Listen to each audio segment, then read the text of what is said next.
अस्सलाम वालेकुम। उम्मीद है आप सब खैरियत से होंगे। तो आज इस वीडियो में हम डिस्कस करेंगे कि फिज़ियोलॉजी जो कि एमबीबीएस का एक इम्पोर्टेंट सब्जेक्ट है, कंसेप्ट के लिहाज से भी और आगे प्रैक्टिस के लिहाज से भी। तो इसको आपने फर्स्ट ईयर में स्टडी कैसे करना है और कहाँ कहाँ से करना है। तो मेनली इसके अंदर हम यही चीज़ डिस्कवर करेंगे कि आपने जो फिज़ियोलॉजी है उसको पढ़ना कहाँ कहाँ से है। तो सबसे पहले तो मैं यहाँ पर आपको रिकमेंडेड बुक्स के बारे में बता देता हूँ। तो रिकमेंडेड बुक्स के अंदर सबसे पहले तो आती है गाइटन एंड हॉल, जो कि मैक्सिमम बच्चे पढ़ते हैं, और इसके बाद आती है बीआरएस फिजियोलॉजी, इसके बाद आती है गैनोंग एंड देन जेपी।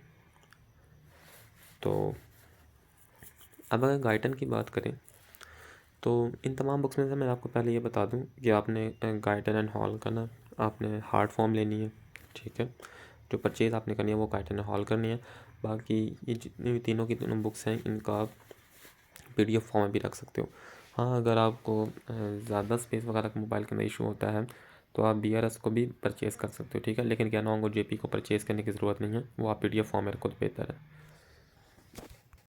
इसके बाद हम देखते हैं कि गाइडेंस से आपने क्या क्या चीज़ें जो है उनको कवर करना है। तो सबसे पहले तो मैंने जैसे आपको बताया कि गाइडन एक मेन बुक है, तो आपने इसे as a main book use करना है, ठीक है। उसके बाद जब भी आप कोई भी मॉड्यूल शुरू करने लगे हैं, फॉर एग्ज़ाम्पल अगर आप सेल वाला मॉड्यूल शुरू करने लगे हैं तो उसके अंदर आपने क्या करना है कि सबसे पहले तो एक वीडियो देखनी है ऑथेंटिक चैनल से, ठीक है। और फिर उसके बाद आपने जो भी टॉपिक आप रीड कर रहे हैं उसके अंदर जो इम्पोर्टेंट लाइंस हैं या जो इम्पोर्टेंट हेडिंग्स वगैरह हैं उनको हाईलाइट करते जाना, ठीक है।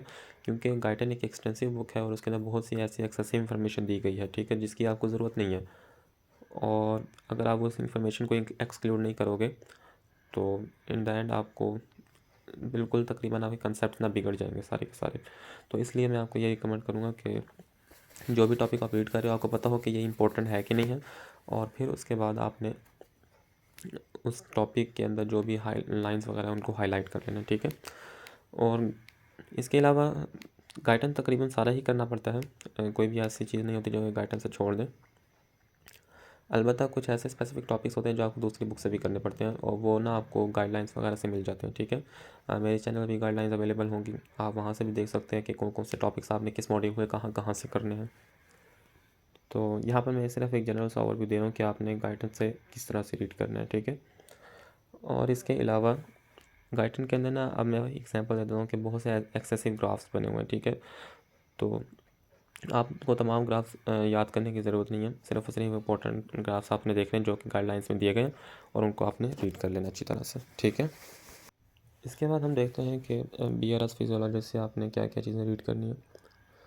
तो अब BRS ना एक लिंडा कॉन्स्टेंसो बुक है, उसका एक आप कह सकते हैं कि एक्सट्रैक्ट है, यानी कि जितनी भी चीज़ें BRS के अंदर दी गई हैं वो तमाम की तमाम इंपॉर्टेंट है, उनमें से कोई भी ऐसी चीज़ नहीं है जो कि अनइम्पोर्टेंट है। तो आपने रीड तो तकरीबन सारी चीज़ें ही करनी है, अलबत्ता चंद एक ऐसे टॉपिक्स होंगे जिनको आपको अच्छी तरह आने चाहिए और वो आपको गाइडलाइंस वगैरह में मिल जाएंगे, ठीक है। तो आपने वहाँ से देख लेने। अलबत्ता मैं आपको यही कहूँगा कि BRS से आपने अच्छी तरह से तैयारी करनी है और उसकी तकरीबन तमाम चीज़ें आपको आनी चाहिए, और ख़ास तौर पर जो उसके एंड में MCQs दिए गए होते हैं BRS के, तो आपने वो लाजमी करने हैं, ठीक है। लेकिन हाँ, एक चीज़ का जहन में रखना है कि जब आप गाइडन का मॉड्यूल यानी कि जो मॉड्यूल आपने सेलेक्ट किया है, फॉर एग्जांपल सेल को, जब आपने वो गाइडन से रीड कर लिया है उसके बाद आपने यहाँ पर BRS फिजियोलॉजी की तरफ आना है और फिर उस टॉपिक को यहाँ से रीड करना है, यानी कि पहले गाइडेंस से रीड करना है उसके बाद BRS से आके रीड करना है, ठीक है। और इसके अलावा ना BRS के अंदर मुख्तलिफ़ किस्म के सिनेरियोज़ वगैरह बनाए गए हैं उन फ्लो शीट्स की सूरत में या फ्लो चार्ट्स की सूरत में, तो वो आपको अच्छी तरह से आने चाहिए, उनका कंसेप्ट आपको पता होना चाहिए, क्योंकि बाज़ औक़ात वही जो फ्लो चार्ट्स होते हैं एज सच इट इज़ जो आपके यहाँ तक कि हमारे प्रॉफ के जो यूनिवर्सिटी क्वेश्चन थे उसके अंदर भी आए थे, तो असेसमेंट्स वगैरह के अंदर आएंगे ही आएंगे, ठीक है। तो आपने उसके फ़्लो चार्ट्स को भी लाजमी देखना है, ठीक है। इसके बाद हम देखते हैं कि गैनोंग से आपने क्या चीज़ें करनी है।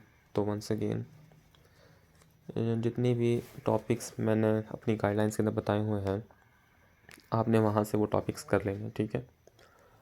और जैसे मैंने बताया कि आपने इसे PDF फॉर्म में रखना है, तो गैनोंग से ना इतने ज़्यादा टॉपिक्स करने की ज़रूरत भी नहीं होती, ठीक है, क्योंकि मैक्सिमम जो चीज़ें होती हैं वो बाकी 3 बुक से कवर हो जाती हैं।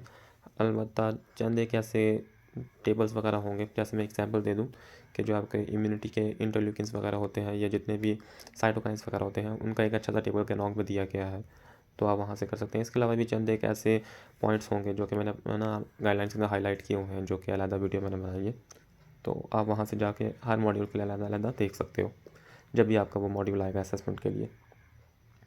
तो इसके बाद JP से तो PDF फॉर्म ही रखनी है।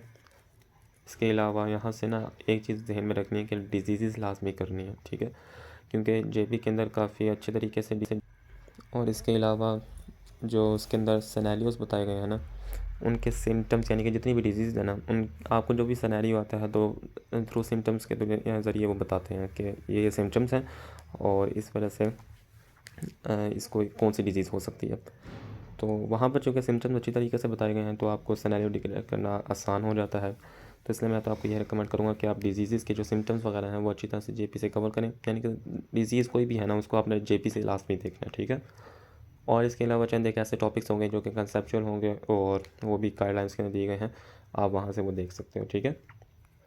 तो होप्स हो कि आपको तमाम कन्फ्यूजन आपकी क्लियर हो गई होंगी, और अगर आपका कोई भी क्वेश्चन है तो हम मुझसे कमेंट सेक्शन में पूछ लें, और अगर आपको चैनल वीडियो पसंद आई है तो चैनल को सब्सक्राइब भी कर दें। इससे मुझे भी कॉन्फिडेंस मिलेगा और मैं आपके लिए मज़ीद वीडियोस बनाता रहूँगा, और आपकी जो MBBS की स्टडी है वो काफ़ी हद तक ईज़ियर हो जाएगी, ठीक है। तो इंशाल्लाह मिलते हैं नेक्स्ट वीडियो में, तब तक के लिए इजाज़त दें मुझे। खुदा हाफिज़।